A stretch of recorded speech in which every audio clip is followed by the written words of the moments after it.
ऋषि ने कहा, यह भविष्यवाणी है।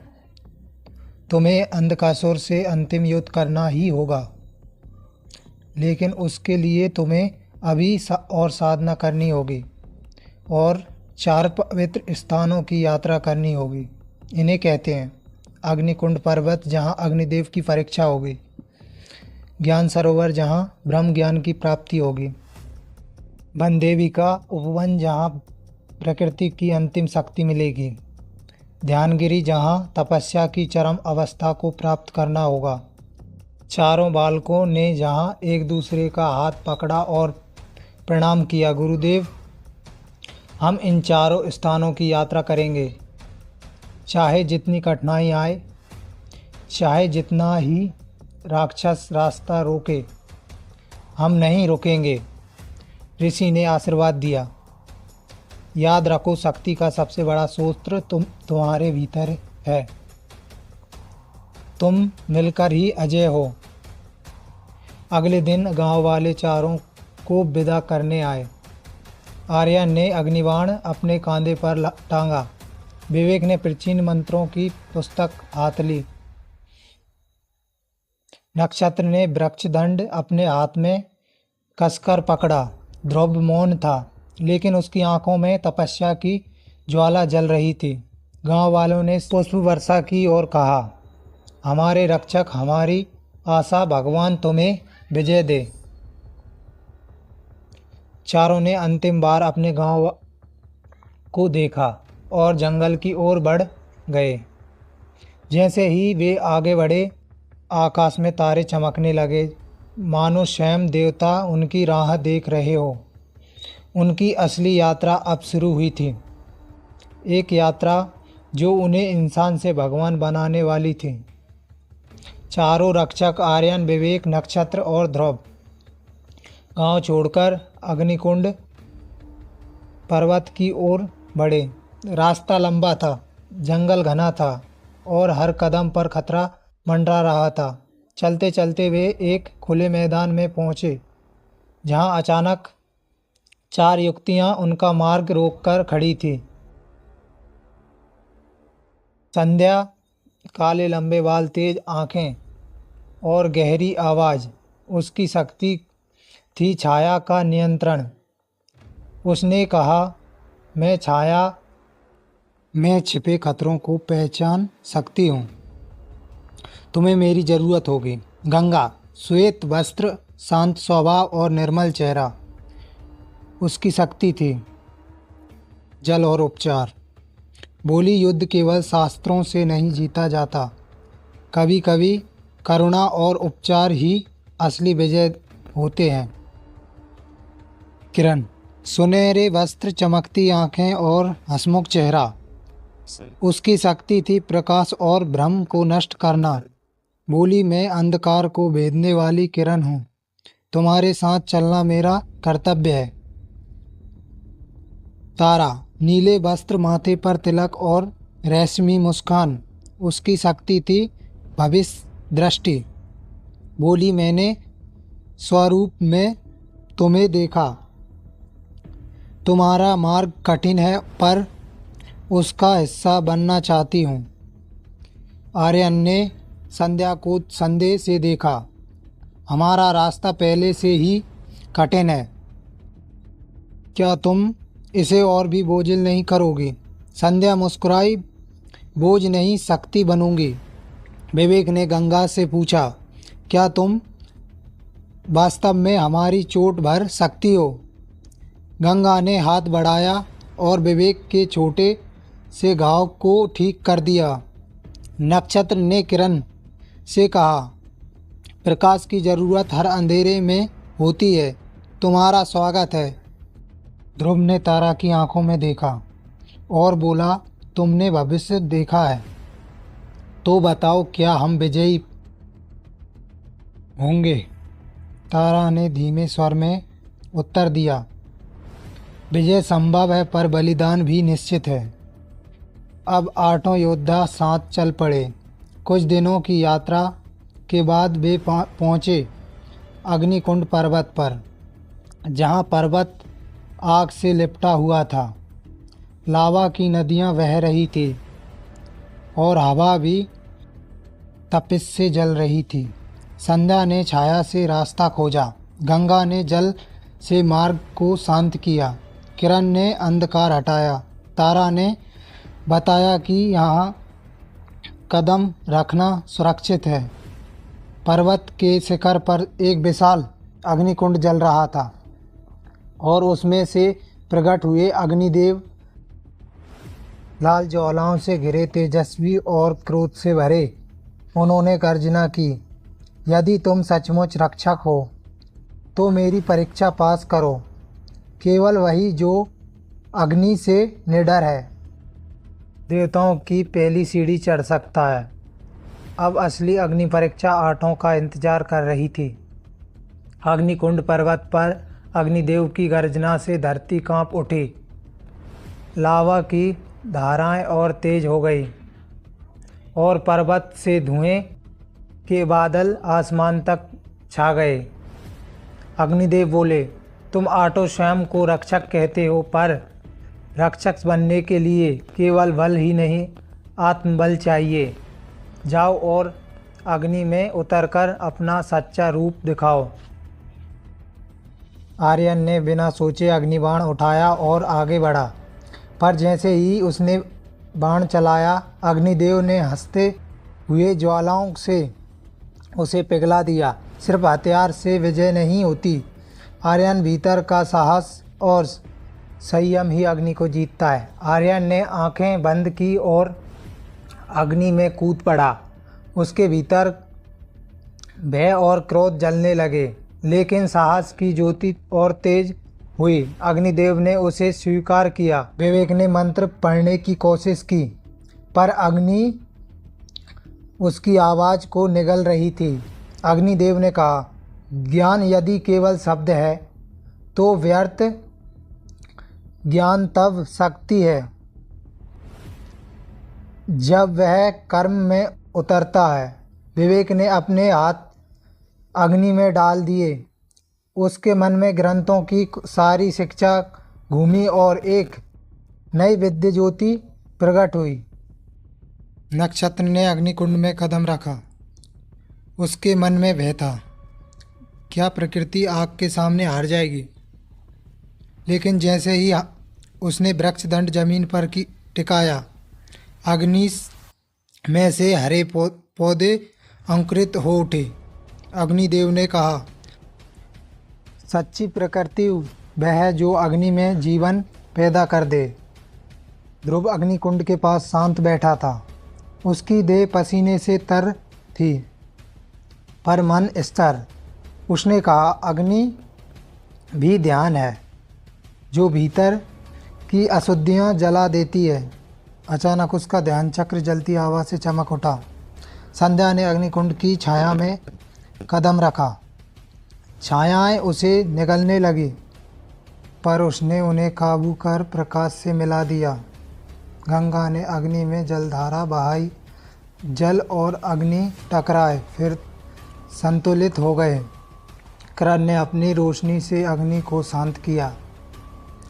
तारा ने भविष्य देखा, यह अग्नि हमें जलाने नहीं, हमें शुद्ध करने आई है। जब आठों ने अपनी अपनी अग्नि परीक्षा पास कर ली तो अग्निदेव प्रसन्न होकर बोले, अब तुम केवल योद्धा नहीं बल्कि शक्ति के वाहक हो। जब तुम आठों अपनी शक्तियों को मिलाओगे तो एक नई दिव्य शक्ति जन्म लेगी। अग्निदेव ने अपने वरदान के रूप में दिया ज्वालामंडल। यहाँ वह शक्ति थी जो तब प्रकट होती जब सभी 8 योद्धा मन, वचन और कर्म से एक हो जाएं। अग्निदेव ने कहा, अब तुम्हें ज्ञान सरोवर की ओर जाना होगा। वहाँ तुम्हारी बुद्धि और आत्मा की परीक्षा होगी, पर सावधान, अंधकासुर के जासूस तुम्हारा पीछा कर रहे हैं। आठों ने प्रणाम किया और पर्वत से उतरने लगे। उनके दिलों में पहली बार एहसास था कि वे केवल रक्षक नहीं बल्कि धीरे धीरे भगवान बनने की राह पर चल पड़े हैं। आठों योद्धा अग्नि परीक्षा पास कर चुके थे। उनके दिलों में आत्मविश्वास और आंखों में नई चमक थी। पर पर्वत से उतरते ही उन्हें लगा मानो हवा भारी हो गई है और पहाड़ों के पीछे अनदेखी नजरें उन्हें घूर रही हो। चारों ओर से फुसफुसाहट की आवाज़ आई। छाया से निकलकर अंधकासुर के जासूस प्रकट हुए। ये साधारण जासूस नहीं थे, बल्कि विषधर नागिनें, जिनकी फुफकार से पेड़ सूख जाते। कंकाल योद्धा, जो मरकर भी बार बार जीवित हो जाते। छाया पिशाच, जो मन में भय पैदा कर देते। उनका नेता था काल भैरव, अंधकासुर का गुप्त दूत। उसने गर्जना की, तुम सोचते हो कि अग्निदेव की कृपा से सुरक्षित हो गए? मूर्खों, अब तुम्हारा सफ़र यहीं समाप्त होगा। आर्यन ने अग्निबाण उठाया और नागनों की ओर चला दिया। नक्षत्र ने वृक्षदंड से कंकालों को चूर कर दिया, पर वे तुरंत फिर से उठ खड़े हुए। विवेक ने मंत्रों को उच्चारण किया, पर छाया पिशाच उनके मन में भ्रम डालने लगे।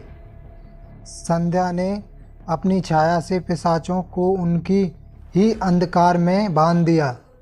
गंगा ने जल की धाराओं से नागनों को विष धुला दिया। किरण ने प्रकाश से कंकाल योद्धाओं को भस्म कर डाला। तारा ने काल भैरव की चाल पहले ही देख ली थी। उसने सबको सावधान कर दिया। जब दुश्मनों की भीड़ बढ़ गई तो आठों ने मिलकर पहली बार ज्वालामंडल शक्ति का प्रयोग किया। आठों ने हाथ मिलाए, मंत्र गूंजा और उनके चारों ओर अग्नि, जल, प्रकाश और छाया का एक विराट गोला बन गया। उसकी चमक इतनी तेज थी कि पूरी घाटी उजाले से भर गई। ज्वालामंडल से निकली दिव्य ज्वाला ने सारे जासूसों को राख कर दिया। काल भैरव घायल होकर पीछे हट गया, लेकिन जाते जाते उसने कहा, तुम्हारी शक्ति बढ़ रही है, पर अंधकासुर को हराना असंभव है। जल्द ही तुम सब उसके सामने घुटनों के बल गिरोगे। युद्ध के बाद आठों थके हुए थे, पर उनकी एकता और मजबूत हो चुकी थी। गंगा ने अपने जल से सबको उपचार दिया। तारा ने कहा, आगे रास्ता कठिन है, पर ज्ञान सरोवर हमें और मजबूत करेगा। वे सब एक साथ निकल पड़े, घने जंगल, ऊंचे पहाड़ और अजनबी जीवों से भरे रास्ते की ओर, क्योंकि वहाँ उनका इंतज़ार कर रहा था अगला पड़ाव, ज्ञान सरोवर। आठों योद्धा कई दिनों तक जंगल में पहाड़ और घाटियों को पार करते हुए अंततः एक ऐसी भूमि पर पहुँचे जहाँ सब कुछ असामान्य था। पेड़ पारदर्शी थे, ज़मीन पर रोशनी की लहरें बन रही थी और आसमान में तारे दिन में भी चमक रहे थे। तारा ने धीरे से कहा, वह यही स्थान है। यहाँ वास्तविकता और स्वप्न का अंतर मिट जाता है। यही ज्ञान सरोवर है। जब वे आगे बढ़े तो सामने एक विशाल झील थी, जो चांदी जैसे जल से चमक रही थी। पर यह साधारण जल नहीं था। कोई उसमें देखता तो अपने बचपन की झलक पाता, कोई अपने सबसे बड़े भय को और कोई अपने अधूरे सपनों को। गंगा ने श्रद्धा से जल को छुआ और बोली, यह सरोवर हमें हमारी आत्मा का आईना दिखाएगी। आर्यन, उसने जल में देखा, वह अकेला है, बिना शस्त्र के। जब उसे समझ आया, असली शक्ति बाण में नहीं मेरे साहस में है। विवेक, उसने जल में देखा, ग्रंथ जल रहे थे। उसने महसूस किया, ज्ञान कागज में नहीं मेरे भीतर है। नक्षत्र, उसने देखा, वन उजड़ चुका है। पर जब उसने वृक्ष दंड उठाया तो सूनी धरती पर अंकुर फूट पड़े। उसे अनुभूति हुई, प्रकृति नष्ट नहीं होती, वह पुनर्जन्म लेती है। ध्रुव, उसने देखा, उसका ध्यान बार बार भंग हो रहा था।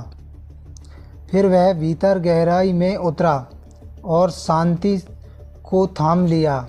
उसे ज्ञान हुआ, ध्यान बाहरी नहीं, आंतरिक साधना है।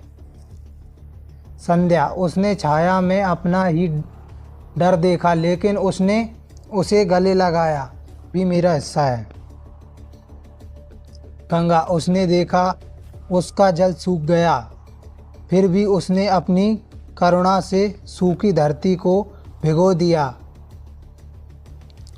सीख करना भी अनंत स्रोत है। किरण, उसने देखा, प्रकाश भी कभी अंधकार में खो सकता है, लेकिन उसने अपने भीतर से रोशनी जगाई। सीख, प्रकाश बाहर से नहीं भीतर से आता है। उसने भविष्य में एक युद्ध देखा जहां आठों खड़े पर कोई गिरा पड़ा है। उसकी आंखों में आंसू आ रहे, पर उसने कहा, यदि बलिदान नियत है तो भी हमें आगे बढ़ना होगा। जब सभी ने अपनी अपनी परीक्षा पार कर ली तो सरोवर के एक दिव्य कमल प्रकट हुआ। कमल के बीच से एक आवाज़ आई, तुमने अपने भीतर के सत्य को देखा है और स्वीकार किया है, आत्मज्ञान। कमल ने उन्हें वरदान दिया, ज्ञानदीप, यह वह शक्ति है जो अज्ञान और मोह को दूर कर सकती है। अब आठों और मजबूत हो चुके थे।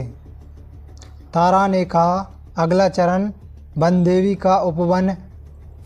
वहाँ हमें प्रकृति की अंतिम शक्ति का आशीर्वाद मिलेगा। लेकिन झील की लहरों में अंधकासुर की छवि उभर आई।